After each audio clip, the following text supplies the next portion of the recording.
rompen, que cambian, que se van transformando, que envejecen, que se modifican, en ese mundo sensible no puede haber conceptos, justamente por esa cuestión cambiante, transformable que tiene el mundo sensible.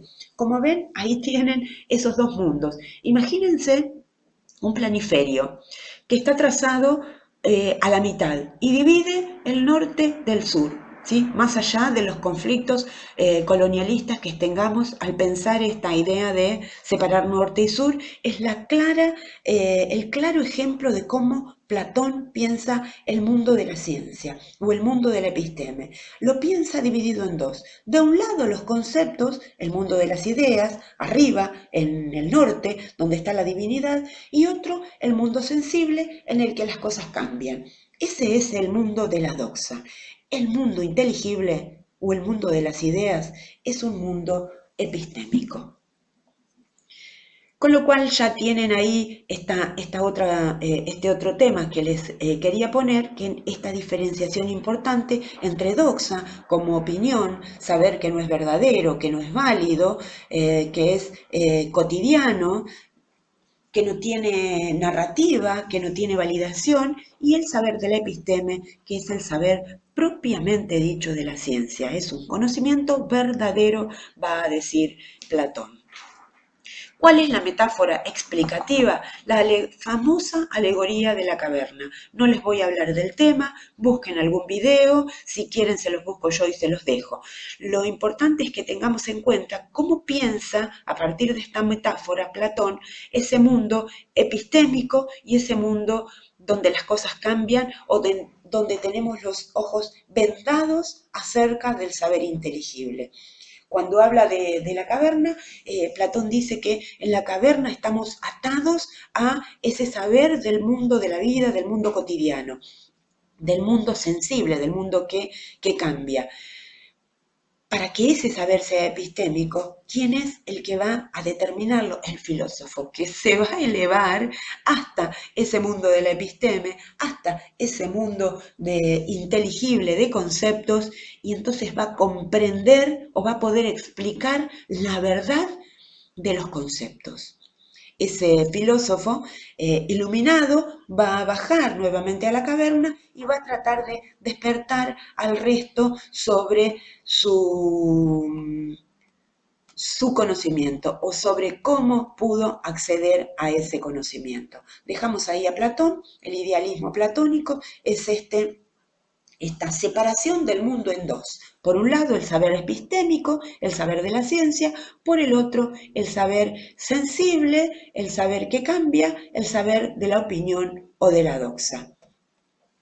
En el caso del idealismo trascendental de Kant, y acá voy a hacer un alto para contarles que trascendental es un a priori, trascendental es algo que está mucho más allá e incluso de lo cognoscible.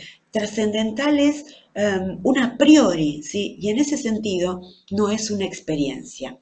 Con lo cual, cuando hay una persona que dice tuve una experiencia trascendental, no está bien dicho. La experiencia puede ser trascendente, pero nunca trascendental, porque la experiencia no es a priori, sino a posteriori, ¿sí? Lo trascendental es a priori.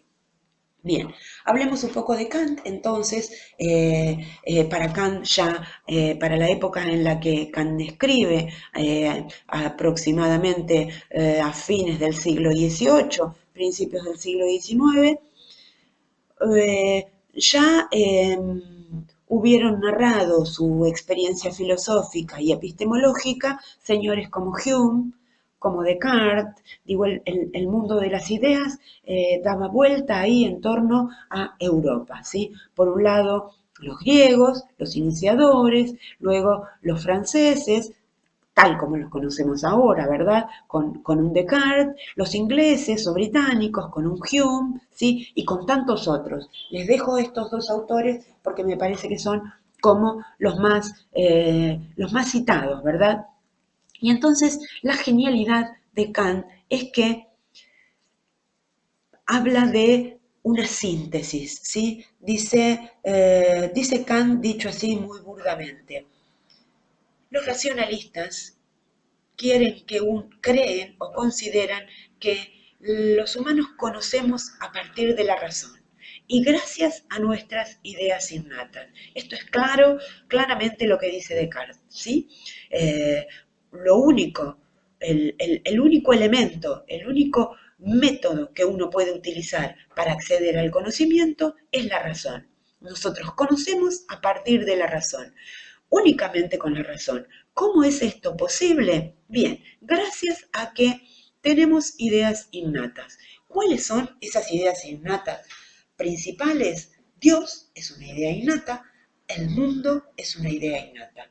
Estos son como dos claros elementos que intervienen en esa resolución epistemológica que toma Descartes en esos discursos, en ese discurso sobre el método, ¿sí? Cuando habla de cómo separar, qué es lo que me da la certeza, ¿sí? De que este es el conocimiento verdadero, de que este es el conocimiento certero, va a decir Descartes, ¿sí? Y en ese sentido es como algo así como el iniciador de la corriente de pensamiento racionalista. Corriente de pensamiento que Kant toma como válida. Pero este aquí que también toma como válida a la corriente empirista, con Hume a la cabeza. ¿Sí? Digo, hay otros, ¿sí? Locke, Hume,